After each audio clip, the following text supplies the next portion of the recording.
গ্যাসের চুলায় মাত্র 20 থেকে 25 মিনিটের মধ্যে কিন্তু খুব সহজেই আজকে আমি তৈরি করে দেখাবো একদম কোনো রকম ডিম আর ওভেন ছাড়াই কিন্তু গ্যাসের চুলার মধ্যে নরম তুলতুলে এই জালিদার রেড ভেলভেট স্পঞ্জ। তার জন্য অবশ্যই ভিডিওটা সম্পূর্ণ দেখার কিন্তু অনুরোধ রইল। তো চলুন দেরি না করে রেসিপিটাকে শুরু করে নেওয়া যাক। এর জন্য প্রথমে 1 কাপ উষ্ণ গরম দুধ নিয়েছিলাম, তার মধ্যে 1 চামচ ভিনেগার দিয়ে আমি 10 মিনিট রেখে দিয়েছিলাম। এবারে কিন্তু আমি এখানে নিয়েছি একটা বোলের মধ্যে নিয়েছি আমি হাফ কাপ গুঁড়ো চিনি আর হাফ কাপ সাদা তেল দিয়ে খুব ভালো করে কিছুক্ষণ ফেটিয়ে নিচ্ছি। এবার কিন্তু এরকম যখন ক্রিমি ভাব একটা হয়ে গেলে কিন্তু সেই দুধটাকে আমি এর মধ্যে দিয়ে দিচ্ছি। এটা হচ্ছে বাটার মিল্ক। এবার কিন্তু ভালো করে একটু ফেটিয়ে নিতে হবে যাতে এই যে দইয়ের যে দানাগুলো সেগুলো যাতে একদমই না থাকে। এখানে যেহেতু রেড ভেলভেট কেক, এখানে কিন্তু আমি ভ্যানিলা এসেন্স ব্যবহার করছি।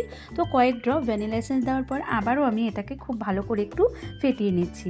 তো বন্ধুরা, এটাকে যখন ফেটিয়ে নেব, যেহেতু রেড ভেলভেট কেক তার জন্য এখানে রেড ফুড কালারটা অবশ্যই অ্যাড করতে হবে। তো এখানে রেড ফুড কালারটা দেওয়ার পর কিন্তু আবারও এটাকে আমি খুব ভালো করে একটু মিক্স করে নিচ্ছি। এবার কিন্তু শুকনো উপকরণগুলো চেলে নেব।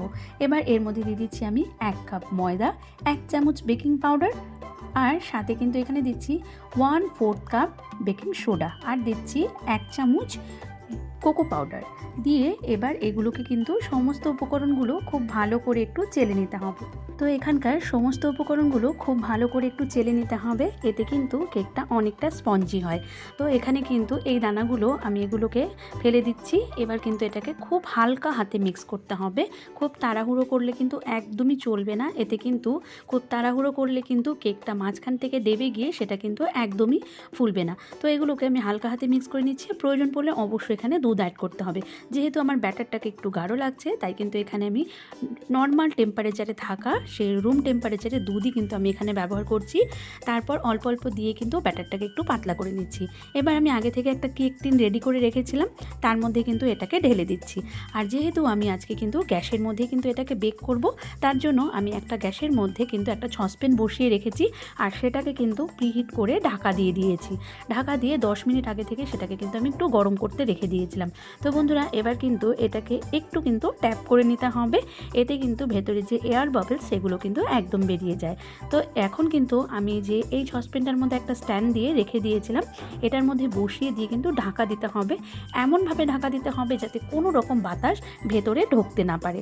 এবার কিন্তু ঢাকা দিয়ে এটাকে কিন্তু আমি 25 মিনিটের মতো বেক করে নিয়েছিলাম। তো দেখো বন্ধুরা, 25 মিনিট পর আমার কেক কিন্তু একদম ফুলে গেছে, আর দেখতেও কতটা সুন্দর হয়েছে। এবার কিন্তু এটাকে আমি একটু ঠান্ডা করে তারপরে কিন্তু ডিমোল্ড করব।